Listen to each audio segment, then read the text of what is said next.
So tonight we have a special roundtable episode with, and I have 6 guests with me tonight, which is bound to be a little raucous, but I think you'll enjoy it. And this group is a special group. These are all friends of mine that I get to share a special connection with that you're going to hear more about in just a few minutes. But joining me tonight are Nick Cole, Chris Pourteau, Alison Pourteau, Jason Anspach, Forbes West, and John Frater, otherwise known as sci-fi writers playing old school D&D. Welcome to the show, everybody. And Nick, why don't you tell us kind of what this whole deal is, and how did sci-fi writers playing old school D&D come about? Well, it's cool. This is a round table podcast because it's literally the ultimate geeky round table, King Arthur. But it's all based on our mutual love of a game that we all heard about in the 80s called Dungeons and Dragons. And it's had many permutations since then, but, all of us kind of had some early experience, whether it was something that we wanted to play, but we weren't allowed to, or we did play, like, to the exclusion of other things, or, whatever our experiences with it. We're all kind of gamers, and we're all writers but one of us, and she's a gamer, and so we wanted to do something in the world of marketing where instead of just like being like everybody on Twitter and Facebook and just shouting ceaselessly, buy my book, I think it's more interesting to just be interesting. We can all go buy, a 50-foot sailboat and, live tweet our dreams, to everybody else. So this is the poor man's version of Hugh Howey's life, and it's playing Dungeons and Dragons. So we just thought we'd be interesting and start a campaign. I think it kind of started as a lark, but it's really grown into something very cool. We've got a lot of listeners, and the campaign is really awesome. We have an awesome DM, and we've fleshed out a lot of backstory, and we've had a lot of fun with our characters. Speaking of the DM, Christopher Bohr was not able to join us tonight because he's in jail tonight. Yeah. It's a Thursday. He's required every Thursday to go back for 24 hours. Yeah. It's a long and ugly story, and frankly, I don't think we should get into it. Yeah, for his sake. Yeah. No. He's a family man, guys. Come on. Yeah. So let's go around the table here. Who started playing D&D back in the 80s? Were all of you rabid gamers from back in the day, or have some of you come in later? Yeah, Chris, I've been we'll start playing since with the 80s. Yeah, I've been playing since I was one of the original geeks around the table at lunchtime in high school, yeah, I mean from the first edition on. So I've been doing it off and on now for I guess like 35 years or so. But yeah, from day one. And that's Chris Pourteau, and he plays our dwarven cleric. Thorson Hammerfist.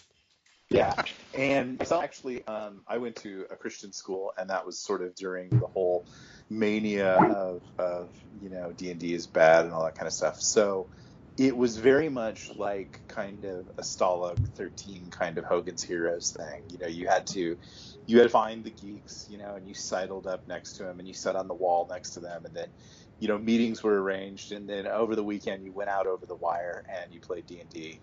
And I ended up finding this really cool game store that's called I Love Games, and I met all these people that I still know to this day. And I played D&D until I went into the Army in the late 80s, and then I kind of totally lost track with it, and I wasn't aware of the fact that it had gone through all these iterations and become something completely different than what I knew as a kid. And that's kind of why I wanted to say, hey, let's do something old school.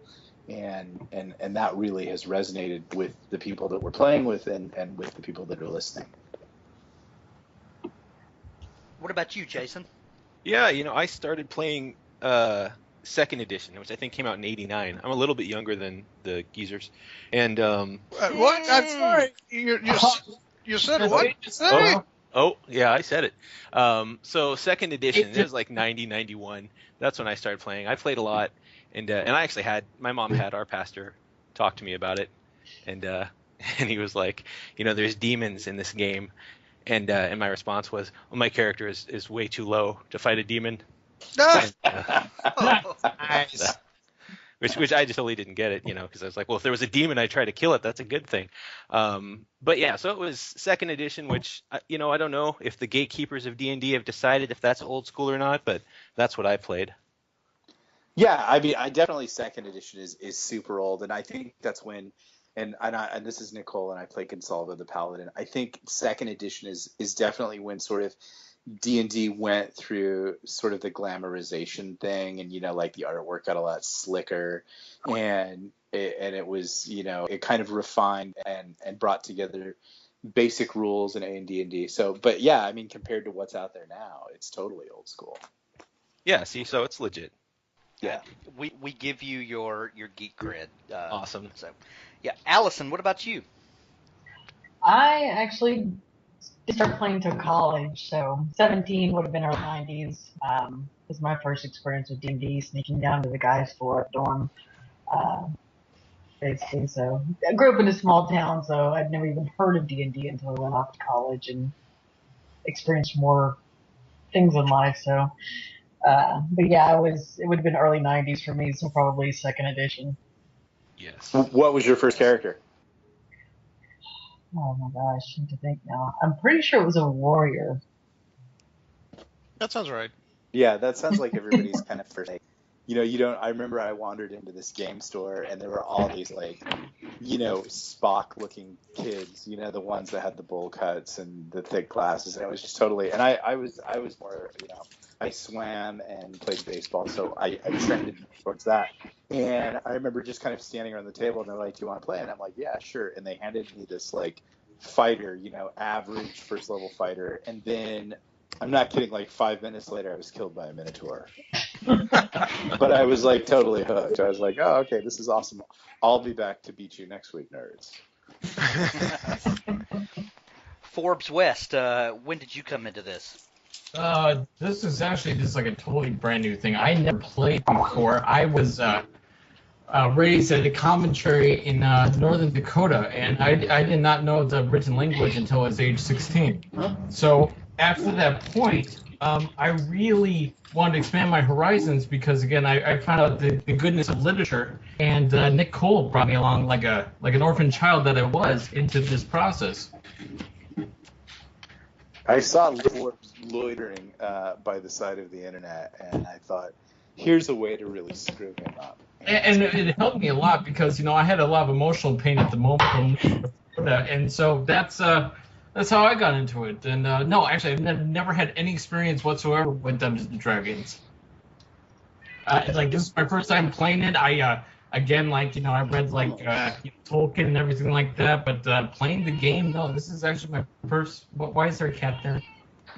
That's that I don't know. So let me ask you this question, Forbes, because I know you.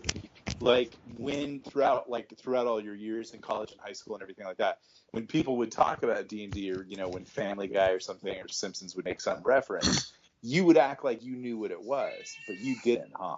No, I did not know what it was. I was the ultimate hipster, and I always was trying to be the cool one to really just kind of put it down and just be the ultimate hypocrite. So, no, I never had any dealings with Dungeons & Dragons. I didn't want to have any dealings with Dungeons & Dragons because, again, I had heard about demons, spirits, and things like that, and I was not going to partake. And, I just I wasn't comfortable at first, but now I am. That's weird. You seem like a partaker.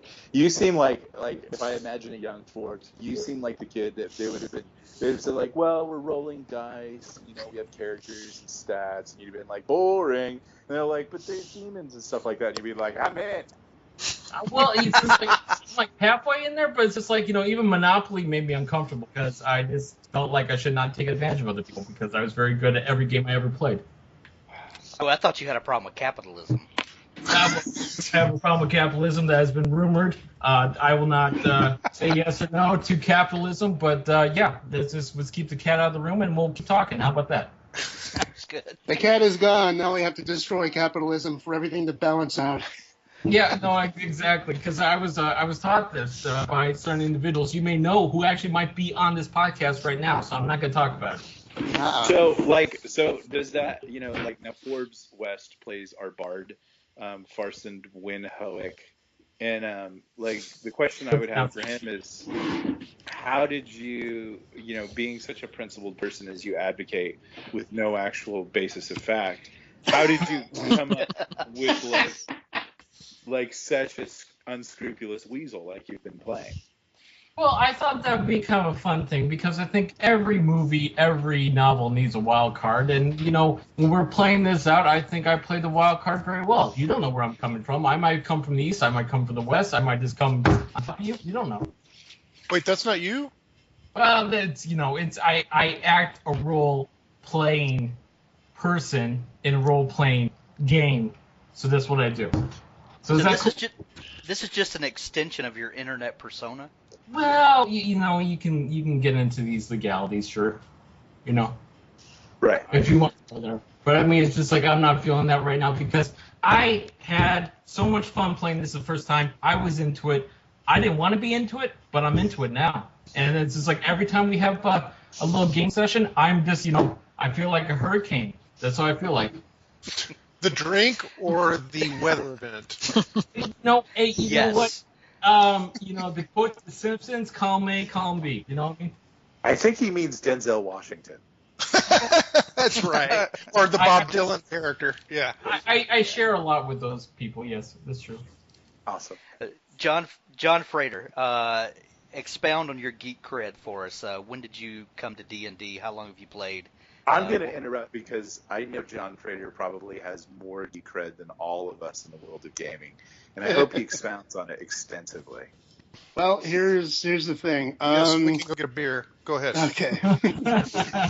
D&D was a brand new thing when I was in grade school. And by the time I was 12, I live in New York City, which is one of the most amazing cities in the world for all kinds of reasons. But mostly we've got a giant gaming store called The Complete Strategist on 5th Avenue and 34th Street. There is every kind of RPG in this, and this goes back to when I was like 10 or 12 years old. We would go there every now and then. My dad would take me and my brother, and we would just marvel at all this stuff was there. Eventually, I walked home. Well, I paid for it, but I walked home anyway with the D&D basic set, which was this box set. It had no dice. It had a rule book of the very basic beginner adventure module, and that was pretty much it. And I just was fascinated by the idea that this was really a game of let's pretend. You could do anything you wanted. I mean, there were rules, but you could do whatever you wanted. But I really didn't have a crowd to play with until I was in college. And I went to Queens College, and they had their own fantasy role-playing guild. And these guys were so hardcore. These people had games going on every day of the week for a couple of years. And we became friends. We just started jamming together, and we did a bunch of. Were they as hardcore as Tom Hanks in Monster and Mazes? Because that's the most. Monster and Mazes. Dude, I remember that. I think. Okay. I don't know what Rona Jaffe's problem is, but I don't think that Monster and Mazes is a fair depiction of role-playing in general or D&D in particular. I love John Hanks. I saw it, dude, I saw the movie. I thought it was a lot of fun, but it's just a movie. There are people who have problems. Okay. What do you got, Forbes? All right, fine. Tom Hanks is America's sweetheart, so you gotta back up some of these accusations. I accuse no one. I like Tom Hanks. I just don't think I don't think Rona Jaffe is a role player. That's all I'm saying. I really don't think she is. She doesn't get it, but she gets the trappings of it, and that's probably a bit of a. I'm being unfair, but I don't know. So it's a fun movie. It really, I just an actual people, because that's what movies are. So after college, we got into other things. This same group, we started putting out magazine articles. We started doing role-playing fantasy bits. We started doing expeditions at the conventions, and we started hanging out with other role-playing manufacturers. People in the field, the guys at Palladium Books, the guys at TSR, the guys at FASA, and I started putting out a gaming newsletter based on this called Gaming Hotlines, which no one remembers, and that's probably okay because it wasn't that great. But it did give me a way to start talking to people and find out what made good games, what made people want to buy games, what made people want to play games. And, I got my first pro sale that way by writing stuff for Palladium's Robotech RPG. And it's really just gone... It's insane because it's really become so utterly mainstream now that you can stop anyone on the street and say, do you know what D&D is? They're either going to tell you, yes, it's that demon game, or they're going to say, my kid plays that and I think it's insane and I have no idea what's going on. What is this? But the point is, you don't get blank stares anymore. You can have a conversation with just about anybody, between the ages of 12 and 30 right now, and they'll know what you're talking about. And that, to me, just blows my mind, absolutely. The weird thing I'm seeing on Facebook right now is now that we're broadcasting, and I've joined a lot of the D&D groups, and I'll post our links in there to our podcast on iTunes, which everybody can listen to, and I'll see these posts from parents that are now DMing their kids, that's awesome, and they'll be sat down with the kids, just DM'd them through Keep on the Borderlands or Expedition to the Unknown, and that is just crazy because I think all of us come from probably parents who weren't all that interested in our lives because in the 70s parents weren't really allowed to be interested in your life because they were too busy building the Apollo rocket. Where I came from, there were a lot of satellite. Yeah, I was space people. Everybody was Ed Harris, and I can't imagine Ed Harris sitting down with 12-year-old me and DMing me, without it's just too weird.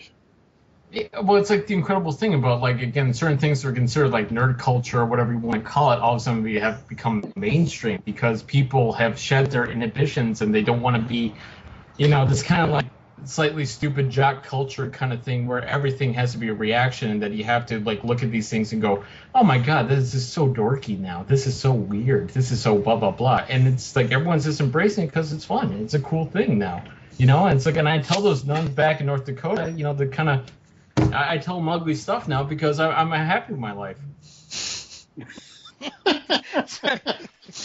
One of the few things you can actually thank Bill Gates for. Yeah.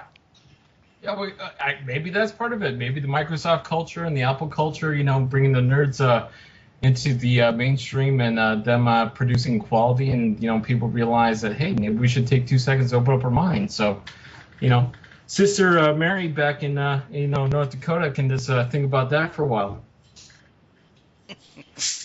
So I've heard several of us talking here tonight have talked about our experiences when we first came to this game in the 80s, late 70s, early 80s, whenever it was. And there was a huge backlash against the game and against the role-playing culture in general.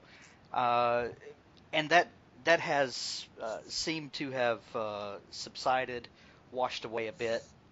What do you think it is about this game that caused such outrage from people, and that and what do you think has changed in the intervening years? Okay, first answer, I blame Ozzy Osbourne. The second answer is he's semi-retired now. So I've answered your question. It's interesting. There's an obvious answer here where, and I come from what a lot of people would say is the fundamentalist Christian background, and I still am that. But there is that obvious answer that it was this paranoia and hysteria, and I think Jason's story totally illustrates that. But then a week ago, John Frater posted this thing, and it was about D&D's horror stories. People put up and it was and I was reading it and I was okay, yeah, it's part the Christians' fault, but some of those horror stories, and there were some girl gamers who wrote in the misogyny that went on, you got to remember this was the 80s, and there were as Chris Pourteau says, there were a lot of these little punks that were just, that zero downbeat loser shoegazer, who was into D&D and Motley Crue and everything like that. And sort of D&D was his way to invent this architecture of his, personal, terrible fantasy. And so, yes, there was this fundamentalist hysteria where they never really actually understood the game. And so it was easier to sort of knee-jerk react. But then on the other side, yeah, there were some kids that were just, they weren't necessarily playing, Expedition to the Barrier Peaks. There was some pretty dark stuff. If you read those stories, it was pretty crazy. Yeah, I think it's just a symptom of the times. I think that pretty much paranoia kind of like leaked out over everything. I mean, back in the 80s, when you're thinking the possibility of, Soviet nuclear attack is a real thing, I think that any little motion that was outside the mainstream, you would look at askance thinking that, well, this might be something darker and weirder because we got to protect ourselves at all moments because you never know when these things are going to come in. So I think that really the basis of that kind of paranoia was this the fear of the outside world and that you want everything in orderly corners. By the 80s, you had come from like the 1950s kind of so-called golden age for most of middle America into this weird nether zone where drugs is rampant, gangs are rampant, the cities are falling apart, there's a possibility of uttermost obliteration from this weird alien enemy, and then your kids are playing around with, demons and spirits and all sorts of crap, and again, you went overboard because you're just afraid. You think that at a certain moment that, again, like, what are these kids on? They already were on drugs in the 60s. Now it's like they're talking to spirits and ghosts and, like, playing little dungeon things. Like, I don't know what this crap is. Well, I'll tell you this much. When Palladium Books published Beyond the Supernatural in, I think, 1989, something like that, Kevin Siembieda was so worried about this supposed trend with kids not being able to tell the difference between reality and fantasy that he penned a foreword to that game called What is Reality? And it basically is this whole page and a half forward that says, dude, here's what a game is. This is what we're trying to do. And he basically is saying, if you are actually lighting candles, putting on robes, and chanting in Latin, you need help. Please get it immediately. If you are Tom Hanks, you have problems. Because that was they make Tom Hanks embody it. And so, like, no, I played D&D in the 80s, and we never ran around the woods in candles and robes with swords, much less because we had these weird psychotic DMs. I mean, we never made it past like 6th level. Like, and all you're doing is fighting, like, orcs, and then suddenly an ogre comes and wails on you, and you're doing. I remember, like, I got nailed at the end of Temple of Elemental Evil, and like that was it. I mean, like, and to get into the whole like weird stuff that people are talking about. Like, you got to get up around 9th and 10th level to start, like, getting into that stuff. And the only reason they put that stuff in the game, I think, really is because you can't have a 10th level kobold.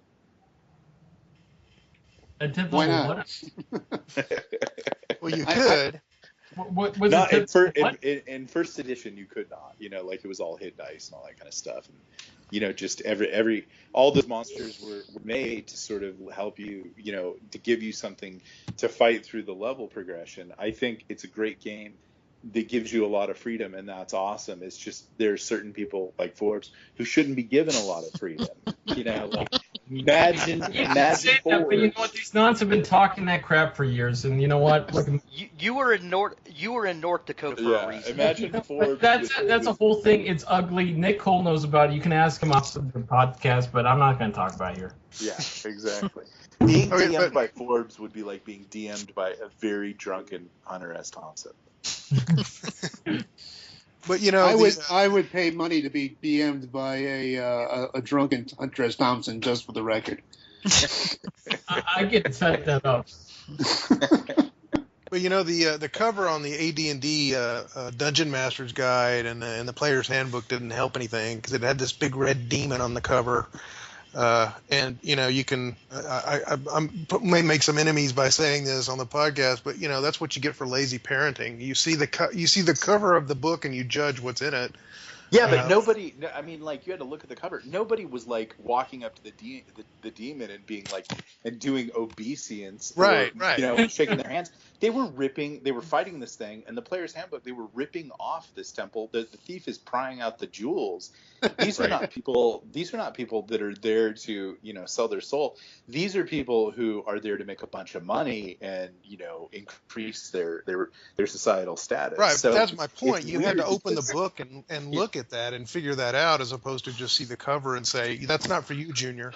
Yeah, it's weird. We're Because talking like 1980s stuff, right? Basically, I mean, we're talking like, again, a period of time where there was like an elevated level of fear in the country because you did come out of this period where it's like things seemed to be normal in the 50s, and then all of a sudden, like, you had the ups of the 60s and 70s, and you're just thinking that, like, what's around the corner? Like, all of a sudden, like, it's become hippies in the 60s and 70s, and they're protesting their government, and all of a sudden, like, maybe there'll be devil worshippers in this book? I don't know. Well, actually, you say that, but in the 80s, there was this rash of myth, and I don't know if some of them were real, I assume, but mythical,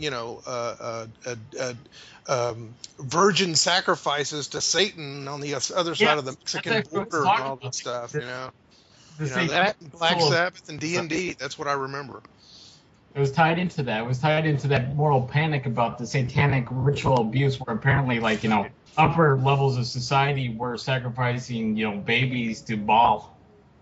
Yeah, but like with the music industry in the 70s with like people like Alice Cooper and David Bowie, and then the iterations in the 80s with Motley Crue, they weren't helping matters because they were using that as a performance persona, but they weren't winking. They weren't telling the kids like, this is just a joke. I go backstage and take off my makeup. You know what I mean? Like, it was like, and kids were like, and then Ozzy bit the head off the bat. They just, it was sold as totally like, this is the way to live your life. And then suddenly D&D comes along and it seems like, and if you can't do it in real life, here's a way to imagine yourself doing it. And, legitimately parents went like, what the hell? Especially parents who came from that generation from like the Korean War, World War II, they're seeing their kids doing this weird kind of crap on like, Saturday nights with their friends and like talking about like, we're going to extinguish the blah, blah, blah, blah, blah. And then this kind of set them off, I think. And it's just, again, it's just, in certain matters that people get afraid and get terrified of something they don't exactly know. And maybe they're not exactly there to investigate matters. And, all of a sudden they want to make snap judgments because basically and you remember Papa Shango put a curse on the Ultimate Warrior on live TV, and we all saw that as kids, and that freaked us out too. Well, so I think it actually existed back then. But that's real. That's what I'm saying. I think that's real, in the Jason. 80s, like, in the 80s, this all really happened. Ultimate Warrior's dead, so don't talk about that. Well, the curse, I know. So it's real, and it's ugly, and it's like the man died. Yeah, but that, all the stuff that we're talking about in a lot of ways is hyperbole, and it has nothing to do with, like the game that we're playing now or, what we're trying to accomplish here. So it's backstory, but it seems to have, it's an interesting, weird sort of trivia note to D&D, but I think like with people like Will Wheaton and stuff like that, tabletop gaming has come back with like a vengeance. Oh yeah, that's huge. Yeah, and that was my next thing, Nick, is that D&D is this interesting game that is different from really every other game. Well, the RPG, the role-playing games, we use D&D collectively to describe this whole gaming experience. In that it's not one player pitted against another player. There's this cooperative group sometimes dynamic. Sometimes. Well, Forbes. For the most part, I think there's a group of people that quest together, and that's where this interesting dynamic of creating the story as you go. And D&D is unique in that sense where and I think that's kind of where the idea for this particular group came together, that we're all writers and Alison. She and writes. We are, she writes. She does write words. Because I feel like we're putting an asterisk next to her name every time we mention her. Well, we do. A lot of people talk things, and I don't want to bring up names, but it's ugly. That she's not a writer, and I won't. I think the interesting thing. Nick Cole, for instance, like Nick goes to town, and so I think the interesting thing about this concept, and the way that I always thought D&D should be, is it should be exactly what you're saying. It should be a group of players creating an adventure. The players bring their characters to it, and like everybody's story is really like I love everybody's backstory, and that was the first thing that we did. And the backstory helped create the world. We didn't just like say, well, there's this world called Forsaken Ruin. We told everybody like, okay, if you want to play this game, you have to tell us who your character is and where he comes from, and give us some or she does come from, and give us some backstory about that area. And so we were able to sort of like patchwork this cool world together that we've created. But what like Chris said earlier is like, it is interesting, like in games that I've played in the past and stuff like that, you can get people who work, who don't know, like, and I don't think those people are writers or creators. They're just people who kind of like, like it's fun to like nerf the game. And that was like, I just read this interesting article. That's why they took the assassin out of the original game, because it kept being used to assassinate other player characters, because there was just a percentile roll and you were dead. And I played an assassin and it was fun. At 15 years old, it's like getting a gun, it's like without restraint. So I get it, but like we as writers, I don't think any of us are kind of interested in that. And then speak for yourself. Well, and you'll gain a reputation really quickly Yeah. with your group of gamers. But Was that a real thing? I could actually choose that? I'm glad that Christopher Board isn't here to defend himself, because he's a really great DM, and he really does. I was going to say sadistic. Yeah, I think he likes to come off as sadistic. Yeah, but he's a balanced DM. He really does try to make it fun for everybody and challenging, and that's a tough balance to strike sometimes. Right. Time out Unless for a you run a barbarian. Time out for a second, guys. Like, I was like knocked out for like a half hour and then turned into a werewolf in the last game. So what are you talking about? It's like balanced. We paid him. He's balancing his checkbook. That's great. All right, cool. But the DM should be totally supremely interested in like we're Aragorn and Legolam and Gimli. Legolam. Yeah, that's an older reference. If anybody gets that. Yeah, I get it. Yeah, I knew you would. But Don't. the DM is Tolkien, and that's awesome. I think the DM should be Tolkien. I don't think the DM should be Stephen King. And so I think we really have a nice blend of that. No, Christopher Board does a really good job with that, because again, like, it balances out like what he wants to try to get across isn't story wise, but at the same time too, we can kind of add our own little tweaks to certain situations and have some fun with it. And I think that's one of the really good qualities of Dungeons and Dragons, is that you have that ability to, again, he sets up the kind of the playing field, and we can kind of mess with it a little bit. I don't know any other games where you have that ability to really tweak certain things, or kind of like level the playing field in a certain way. And I think Christopher Board is awesome like that. I think why this game is really awesome, and I know I talk too much, is that what I talked about earlier is we're all creating it, and Christopher has been like totally yes-anding us, like saying he's never once said no, that doesn't fit my vision. But when I'll see people posting on Facebook about like, oh, I'm creating this world, they get like really specific, and then they invite people to play, and it's like, yeah, but these people have no ownership. They haven't done, you've told them, well, here's the big, dark versus light, and here's my town, and blah blah blah. They haven't had, you've just got to kind of fit into their vision of things. And then to me, that's kind of a danger sign, like, oh, watch out, you could really end up in someone's fantasy. Yeah, like Nick was talking earlier. I mean, that's why it was so important that we all invested in the game and created our own backstory, because now we all have our own hooks to find in the adventure, and it keeps us all awake and it keeps us invested. And you've got 5 or 6 people creating a story instead of one DM driving the other 5 through the dungeon, and it's a lot more interesting that way. In that article that John Frater posted, there was this one DM who, like, this couple was playing, and the DM had a thing for the girl, and like, and kept killing the girl's boyfriend like every 5 seconds. Well, that sounds healthy, and that sounds mentally adjusted. But yeah, on Mars maybe. I think that's one of the strengths of this group, though, is everybody has their character down, and everybody knows what their character's motivations are. And so, as the story unfolds, as Chris gives us this world that we're going through, we find those moments where we have to kind of say, okay, I know what I would do because Chris is my friend or Nick's my friend, but my character wouldn't do this. And I think to this point, everyone's done a really good job of playing their characters as characters in a story, and so we're not having people suddenly turn around and say, I'm the barbarian who's out for himself, but I'm going to be altruistic and act like a paladin because my friend's in trouble. And I think it really helps with the play.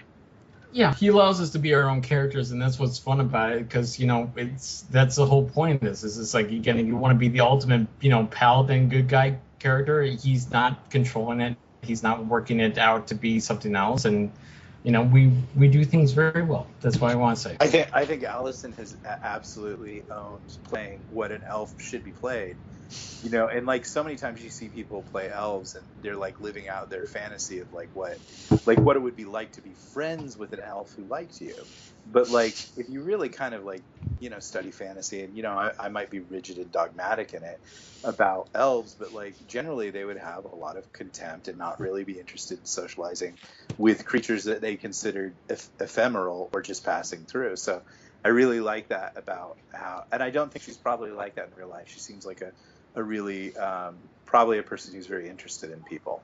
Yeah, she's not nearly as good a shot with the bow in real life, but but in the game, for the contempt part.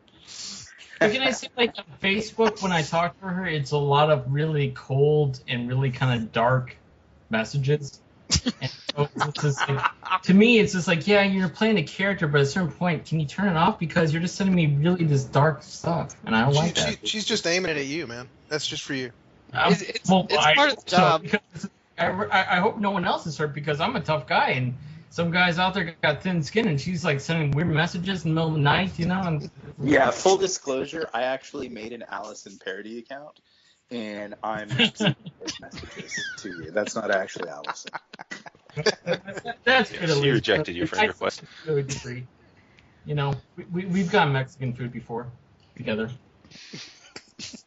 So speaking of characters and character classes and all of that, is it do you find yourself when you're playing a character, do you play it strictly, or does this game allow you to kind of explore character growth, or is it better when it's played kind of by the book, or are you allowed to grow these characters and morph them and do things that maybe Tolkien wouldn't have done with an elf? We should all answer that question by telling a little bit about our character and then explaining our approach to it. Yeah, that would be good. We'll start with you, Alison. Great. Go, Give him hell, Alison. Go. Again, you always say that was to me. I'd say I play off the characters more than I try and play by the rule book. So, Jason's character gives me plenty of opportunities to threaten castration, and one of these days I may follow through on it. Geez. Well, this is a family podcast. He deserves it, though. Okay, well, I could talk about trying to kill Forbes as a werewolf. I haven't done it yet, but it's on standby. I'll see that one. Look, spay and neuter your pets. That's all I'm saying. That's right. There you go. Yeah, let's see you pull that off. Let's see the lottery happen next week, too. Be careful. She'll pull it off. Now, Chris Board's not around, and I have blackmail. Look, Alison just got her eyes fixed, so I wouldn't. Yeah, now she's going to shoot even straighter, which is saying something because she's been shooting pretty good. But there's a LASIK moment in three her. fingers. That's a +3 right there. So, Alison, tell us about your character. Let's see. Mirama is an elf, so as part of the elf traits, every other species is less than, so I wouldn't say exactly contempt, kind of more pity toward lesser species such as humans, certainly toward dwarfs. Thank you very much. Certainly. So basically kind of along for the ride to help out. I have a job to do, a quest to do myself. And so, that's kind of how I ended up with these guys. And but like I said, it's so a bit aloof at the same time. Isn't afraid to give a few fingers for the cause. Yeah, certainly willing to do her part to help out and make the group succeed. I feel like she's warming up to us. Some of us. After the disabilities. There's less of that, oh my god, why are they still talking vibe going on now. It's kind of a slow burn, huh? Yeah. What about you, Forbes? Tell us about your character. Well, my character is a jerk, and so I don't see how that's connected to my own character as a person. So I really have to stretch a bit to be a jerk. And he's a jerk bard, and I think what's great about him is that he is just there to kind of just muck up things because he has no real soul or basis. And so he's just kind of there just to be a little bit, again, like the wild card character. He's supposed to be there to kind of just muck up things in his own way and, let the other characters kind of play back against that. Because I think that's kind of an interesting thing because you go through, old movies like Dirty Dozen and, that character played by Telly Savalas and some other people in other parts. And I think that's... it's always kind of fun just to have someone where you don't exactly know where they stand, and at any moment, fireworks are going to erupt, and I hope that's what I'm doing. I'm probably just making everyone annoyed, and that they will probably just talk behind my back and not invite me next time, but that's fine. Nah, we'll talk in front of you. That's good. So did you just describe your character as Justin Bieber? Yeah, pretty much. And actually, okay, that's what I was picking up on. You know what's funny about that? Because I have a very particular haircut in real life, and people have called me Justin Bieber, and you know what? That's hurtful, but truthful. Uh-oh. And I will not change my haircut, because you know what? Justin Bieber hasn't changed. He's the one who sucks. You know what? Own it. That's what I say. I say all the time, So, yeah, I just like being that kind of character. I like the bardness that, again, he was a guy that was, low level, doesn't know what he's doing, has certain strange abilities, and you have no idea where he's coming from next. And also now he's a werewolf. So that creates, just a bunch of fun, because that's rolling the dice every time you talk to him. I can't wait till he gets herpes. Is that a real thing, Nick? No, that's just hurtful, and that's just, again, I don't want to talk to you in real life anymore. You'll be back. John Frater, what about you? Tell us about your character. My character is named Danjo Jen. He is a monk. He's a very direct and incredibly motivated sort of guy. He left home at an early age and basically found the nearest monastery and stood there. No eating, no sleeping for 3 days till they finally let him in. It's not easy to play a monk. One, because I haven't played a monk in about 20 years. Two, it's because I'm trying to think of this. How do you deal with this really direct, really serene, really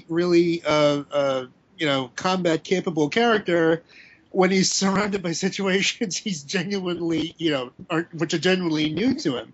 And it's not always an interesting balance. He's taking this weird love-hate relationship with the bard, mostly because he actually likes the bard, but he's also trying to tweak the bard whenever he can. It's his thing. It's what he does.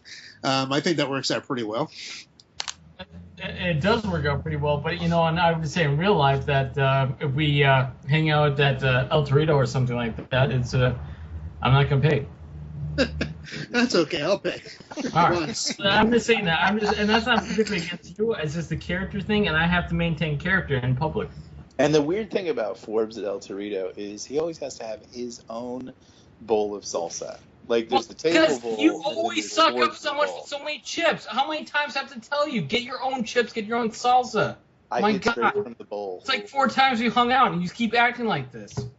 I'm sorry, Hank. You got a podcast going here, but it's ugly. It's stupid.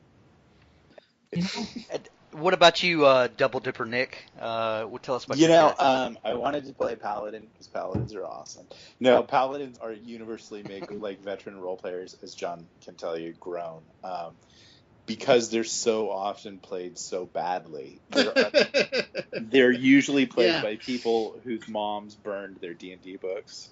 And they're their archetype for a religious person is an incredibly intolerant boor who is just waiting for someone to do anything evil so that they can now attack the party. Most paladins are played by chaotic evil people attempting to be lawful good under the old AD&D rules where you had to be lawful good to be a paladin. I don't know if that's changed in all the iterations, but I think I've said iterations like 5 times in this podcast, so I just banhammered myself. Every time you do that, I take a drink, so don't worry about that. I'm going to start saying Zeitgeist next. I'm keeping track of it with my So, abacus. but for me, and I am a religious person, and I'm a follower of Christ. So, I try to look at like, not do I want to be a priest or do I want to be, the Pope. I want to be like Jesus, and Jesus did, like when his cousin said, when are you going to be the Messiah, and all these kinds of things, he said, well, the lame are healed, the blind see.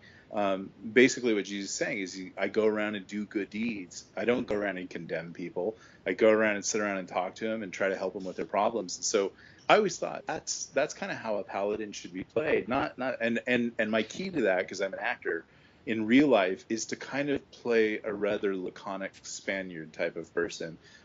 Somebody kind of like who I imagine the author Perez Reverte is kind of like, who's kind of easygoing, maybe not the smartest guy in the world, but he has kind of a big heart. And so I wanted to try that kind of paladin and maybe sort of redeem paladins worldwide, because a lot of those stories in that article were people playing paladins badly. That could actually be a video series, paladins being played badly. That could be a TV movie. Girls Gone Wild. Yeah, I'll pick That it would be badly. awesome. Yeah, I like that. Maybe a Lifetime. Exactly. Oh, yeah, Lifetime would accept anything. Jason Anspach, tell us about your Yeah, so I play a barbarian named Barbosa, and I thought that, like in a fantasy world, probably the ultimate bro is the barbarian. So that's kind of like a medieval bro is what I have in mind. So he's really good fighter, really good drinker, likes the ladies. When it's his turn to be on watch, he's doing pull-ups and sit-ups and push-ups and not sleeping, telling everybody about how much he benches, that kind of stuff. But as a character, he's... So you're playing this just like real life. Right. No, that's absolutely me. Gotcha. Right? I That's instant actually match true, every because like he sends me text messages all the time. It's like, oh, bro, I just like bench like 250, and I'm like, I just bench like 90. Thanks, that's cool. Yeah, it's group text. Do you even lift, bro? Every morning, just to let you know Yeah. what squats are. I have a Yeah, fitness it's weird how Instagram. Jason calls his family his fraternity, like his wife and his kids. Yeah, yeah, it's my really wife good. bro and my kid bros. It's pretty awesome. It's a way So- of living in a frat house permanently. Right, yeah, it's great. So that's kind of how I thought he would be. Just this guy that kind of goes through and thinks he's awesome, and is unfortunately a good enough fighter that, he can back it up a little bit. And so he's with this party of people. And I think as a character he's developing, because he's seeing Nick's character, Gonsalvo, as a paladin kind of have some chops, and the elf have some chops, which is going to make him rethink his approach. Because I think he's kind of one of these guys that is there doing the heavy lifting, looking at the little people, and kind of under his breath and like, oh, these guys suck, but he wants to fight, and this is where the fight is. So it's a lot of fun to play him. Awesome. Chris, what about you? Well, my character is named Thorson Hammerfist. He is a dwarven cleric, and he is sort of a young dwarf. He's just sort of graduated from cleric school, so to speak, and was headed back home. He's a son of the royal family, and as he's going back home, there's an incredible earthquake and upheaval, and when he gets back to the Stone Kingdom, which is where he's from, the entire kingdom, the main city and everything, has been devastated by this upheaval, and so the king is dead. The king is dead. Long live the king. And so he goes off and joins this party to try and figure things out. And in fact, where we are in the adventure, we're just starting to figure out some of the plot points behind what might have happened in the Stone Kingdom to destroy it. So the way I play him, the way you should play a cleric, in my opinion, is he needs to be a support character. He's not a frontline guy. He needs to stand about 3 feet behind the main fighters and keep them healed so they can kill the stuff in front. And so that's the way I play him.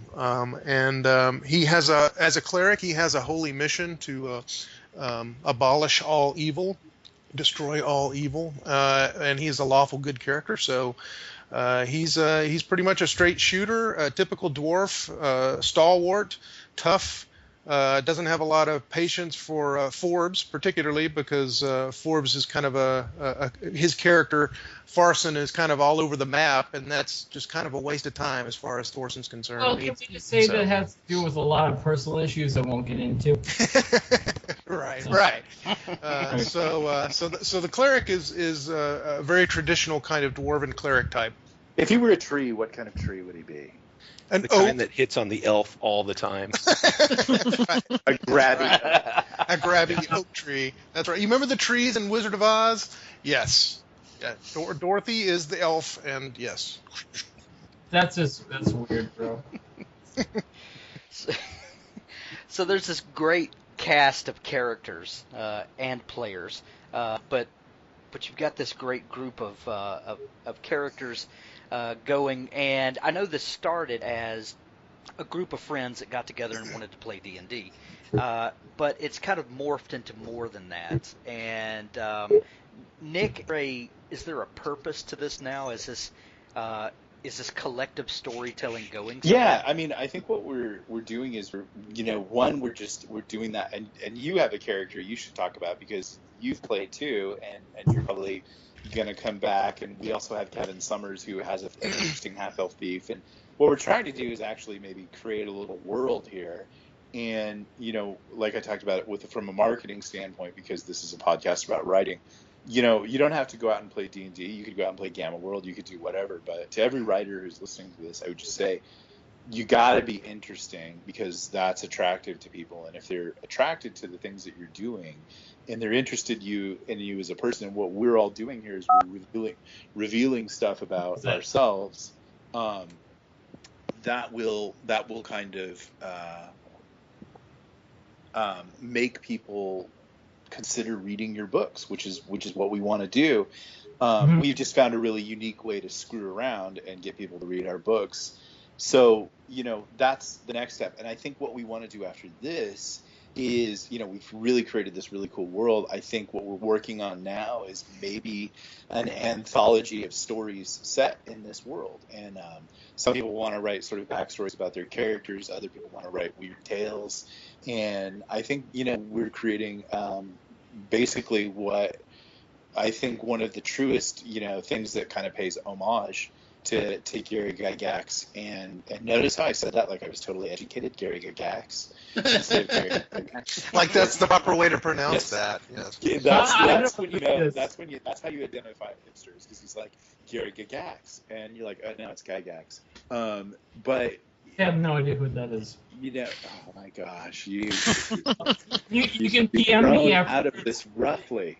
But anyways, do you not have the what Google? Gary did originally, he had his whole. I think it was his first campaign it was called Blackmoor, but then it was like the Greyhawk setting, and like that was very Dungeons and Dragons was about fully realized worlds that people could play in and then still bring themselves into it and the characters that they wanted to play.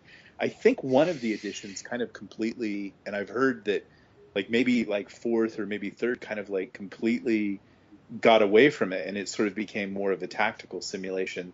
And I've heard fifth is maybe a return to form, but I don't know. Awesome. And this is a podcast about writing and about creativity in general. How does a game like this, for a group of creative people, how does a game like this spur creativity? How does it give you ideas for your maybe projects that are not even related to this? Does a collective storytelling and a collective game playing like this, does this do things for your general creativity? I want to start because I want to pass it off to Nick and talk about the yes and thing. Yes, I think it does. It's more like a mental exercise. It's more like a way of keeping yourself limber creatively, because the entire game is a yes and exercise. You walk into an inn, the bartender over is serving ale, and you walk over and you ask him if there are any rumors of anything going on recently, and he tells you something that leads you a hook to something else, and then you have to go and you have to role play with another character, and so every aspect of the game is a yes and exercise. And that you have to think on your feet. You can't. You're not reading from a script. You're thinking on your feet. And sometimes the podcast will slow down a little bit because we're trying to do that. We're trying to be genuine with the game, and it takes a couple of seconds to come up with a strategy, for example. But the whole thing is a yes and exercise. So Nick can talk a little bit about that and how that works in improv. But yes, I think it's a great creative exercise for limbering up your brain for plot development when you're writing your own stuff. Yeah, most of us are, I think, very specifically genre writers. I think we're all, pretty. I think I'm pretty much a post-apocalyptic, science fiction writer. I think John is a hard SF writer, and Chris is also post-apocalyptic, and Forbes is erotic science fiction and things like that. Yeah, it is. But I got stuff that blow your mind, but yeah. The danger with that right now, with the explosion of Amazon, is it literally is 1,000 monkeys writing in every genre now, and there is a danger that we're all kind of writing the same thing. Like everybody's read the Deep Impact Meteor Strike Tale, everybody's read the zombie, book and all that kind of stuff, and I'm seeing in a lot of readers this sort of story arc fatigue. So sometimes you can't help that stuff. It's just hardwired into you, and I think what this does is it, watching Forbes run amok kind of challenges us to say, yeah, you're not always going to have characters that want to play, according to your rules, or just I just think interacting with other people strengthens you as a writer, and this is a great way to do that for writers, because writing is a lonely profession, and the better you do at it, the less interaction you will have with people. The worst thing, like a lot of people's great novels were when they had a job, and then they make a lot of money, and now they're not interacting with people, and so it's all kind of in their head. And there's an argument that a lot of those later novels aren't as good as the early novels. Yeah, that really does challenge that the idea of what that a lot of people about writers is that you sit in a lonely, solitary room and you craft beautiful, beautiful words. When the reality is a lot of great dialogue is chimped from things that you overhear or drop in on, and then those things kind of take on a life of their own. Anybody else that has playing in a mutual setting like this creativity for you? Oh, absolutely, it has for me. I mean, it's like I think writers are pretty much petty thieves for the most part, because we kind of pick up things that happen either for like fun or like work environments or something like that. And I think that for myself, like I'm writing a book based on my own character through the D&D experiments, Partisan Windhook and Deadfire.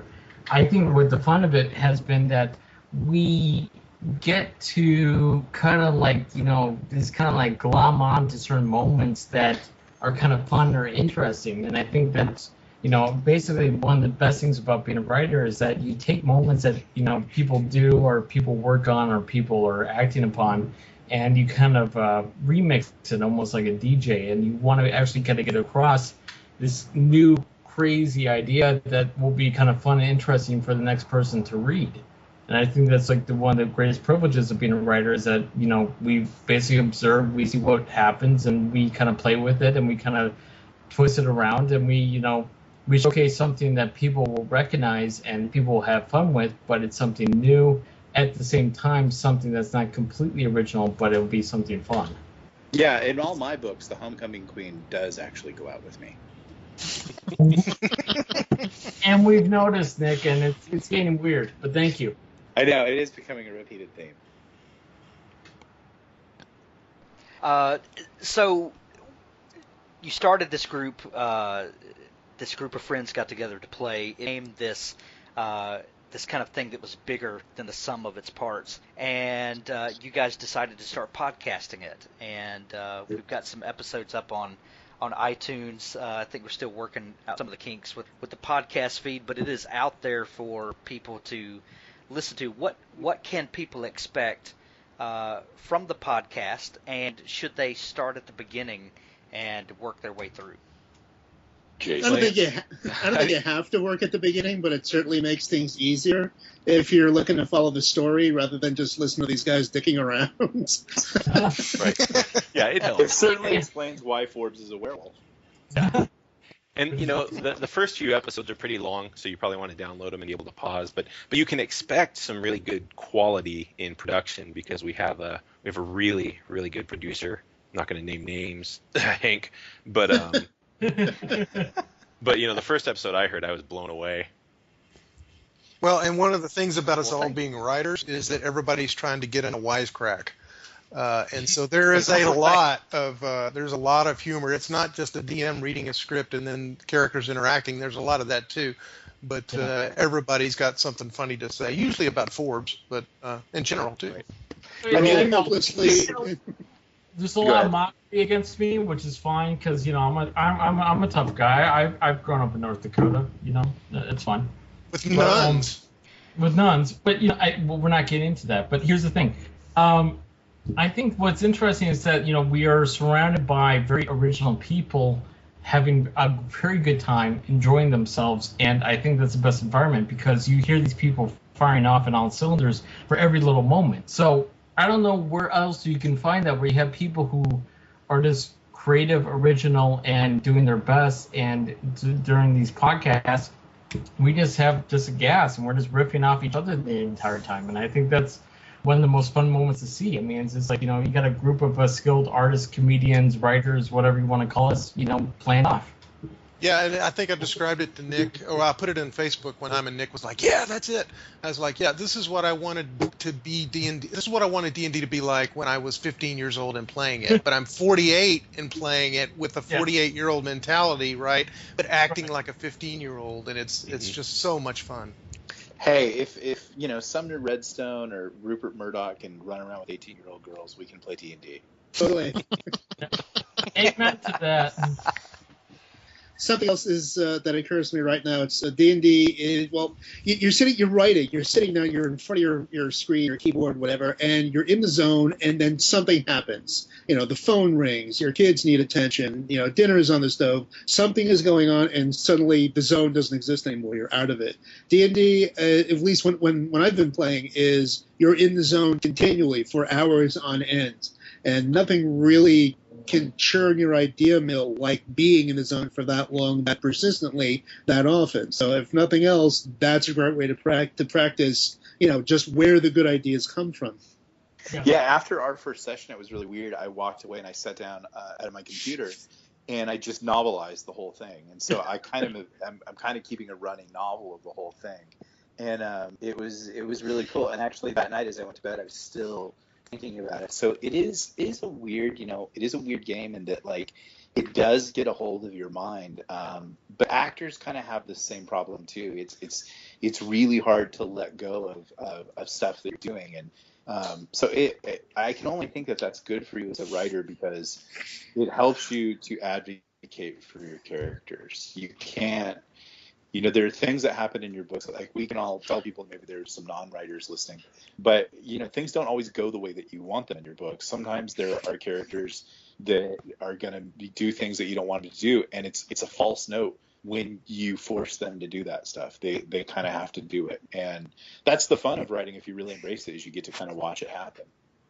Mm-hmm. Yeah, I mean, all writing is pretty much like some part of improvisation. I mean, you're just making up things as you go along. And, when you go into a Dungeons and Dragons game, I think the fun of it is that you just kind of just go along with that flow, and you have other people kind of, partaking and playing along with it, so you kind of play off of them. And I think that's what makes, future writing exercises a little bit more interesting, because you have that playback. You have that back and forth where it's like, you're twisting my character around, but now I find it more interesting than I did before, even though I'm just kind of going basically cold into this and just making up stuff.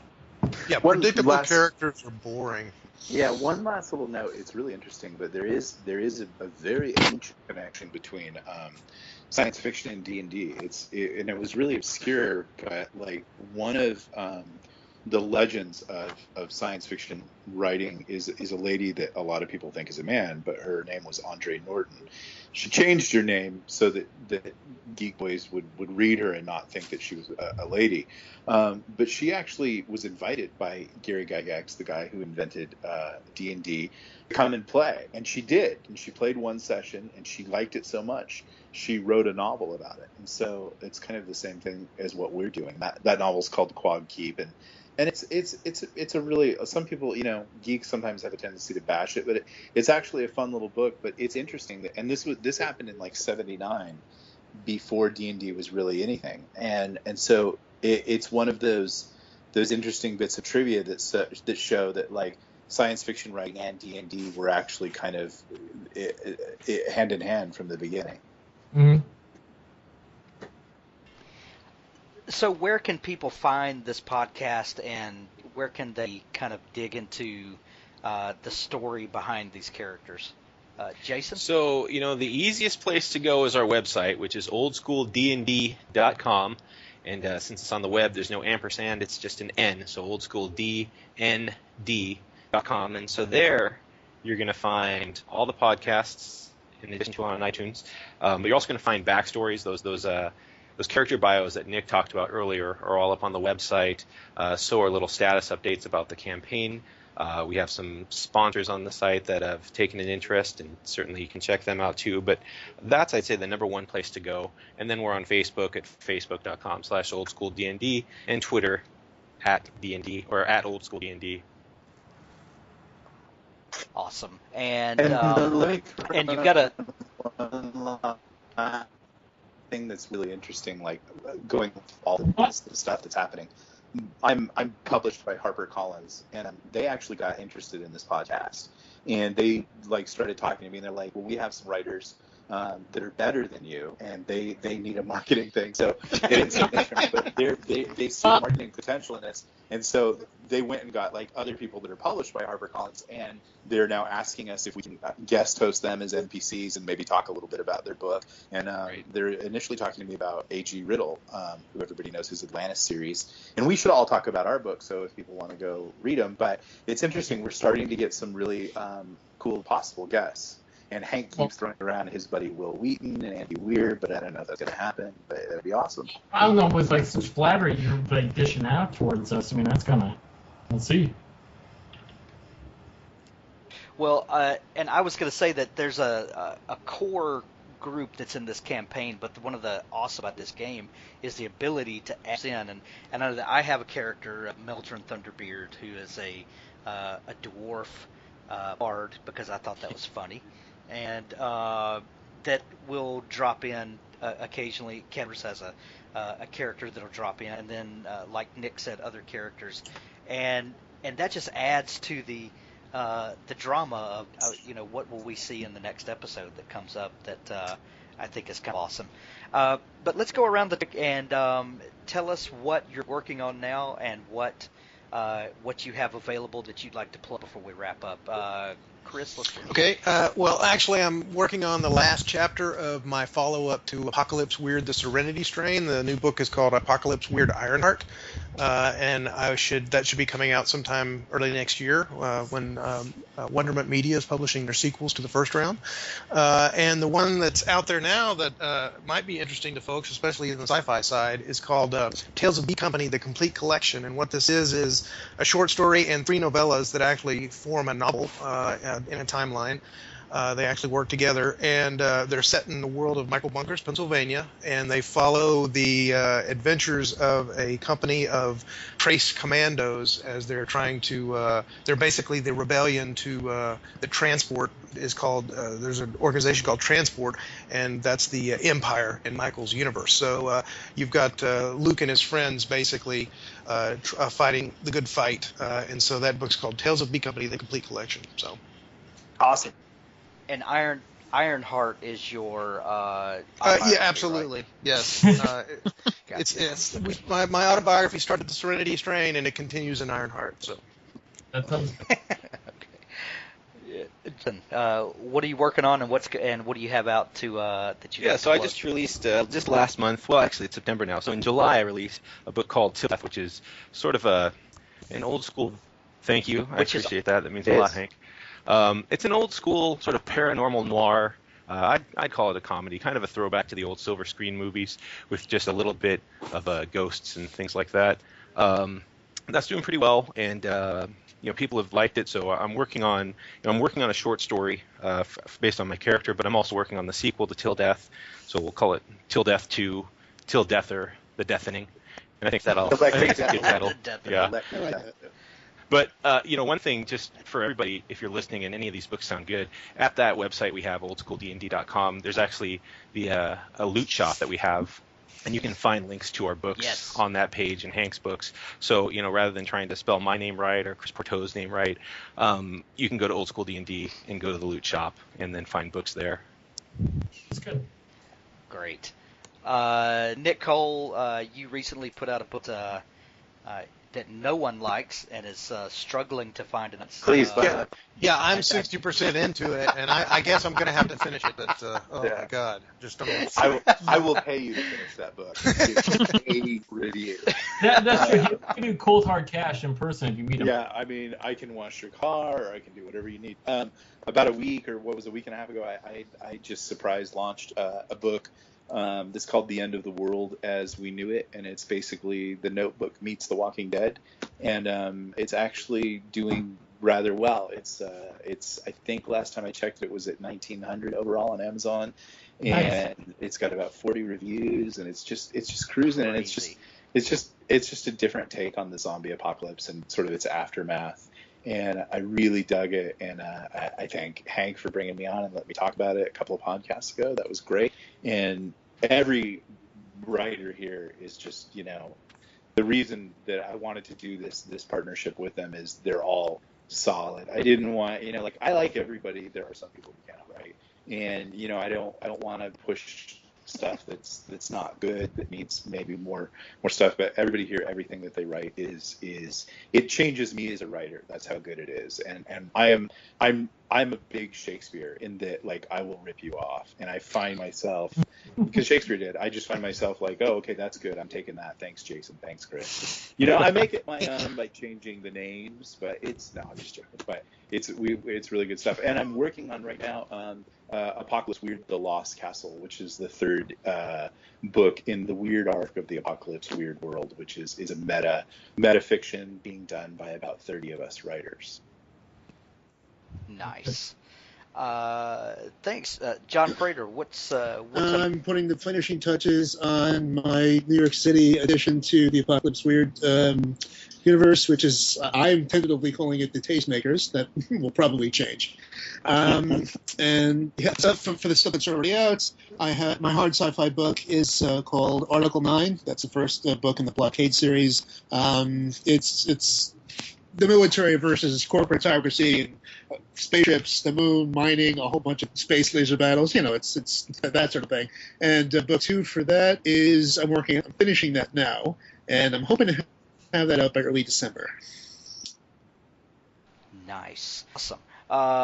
Forbes West, what's going on?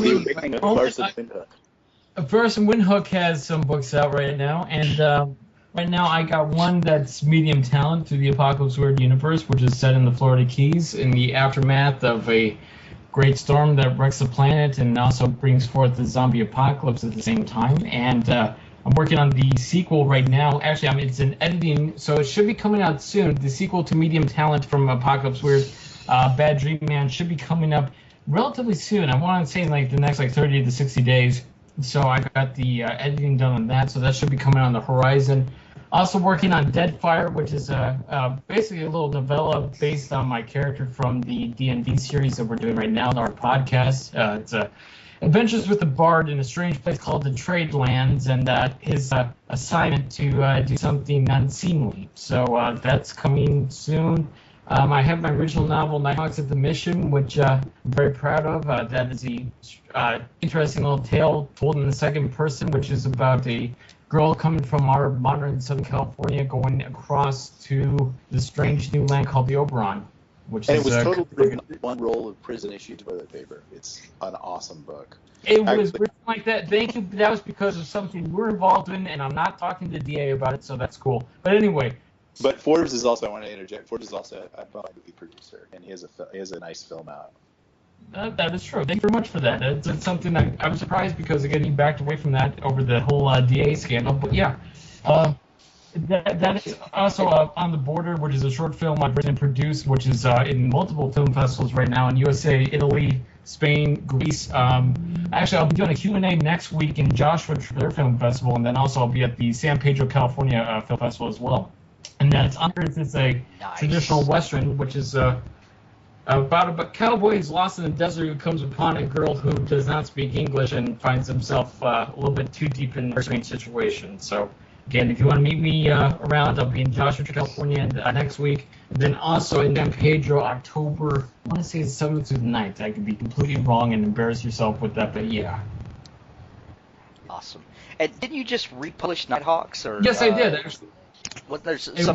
I republished Nighthawks not that long ago, and it's got a nice new fancy cover, and you can find that on Kindle, Amazon Kindle, and that's one of my favorites. This is a toy new universe with, again, a girl from Southern California who immigrates to this, basically, again, Tolkien-like land where magic is a possibility, and things are not what it seems, and it's a nice little deconstruction of your usual, YA novels. And our DM, Christopher Bohr, is a science fiction writer also, and he has a really cool short little novella called Next Up. And the way that I would tell people to read that is it's a really very hip, screw with your mind version of Edge of Tomorrow, which was that Tom Cruise movie. It's really cool. It's cool. That was a great movie. Alison, are you working on anything that you would like to share? No, my day-to-day work is probably not something I want to share in public. No, we He's want a all hit the man. details. But if you'd like to use this opportunity for some spoken word poetry, that's cool too. Well, if you guys seen Breaking Bad, that's what he alluded to. Got you. Well, y'all, thank you for coming on the show. Chris, Jason, Nick, John, Forbes, Allison. It's been a blast, and we'll get links to all the good stuff in the show notes. Thanks for coming on. Thanks, Nick. Thank you. Thank you, Hank. Thanks, Sebastian. Hank is cool.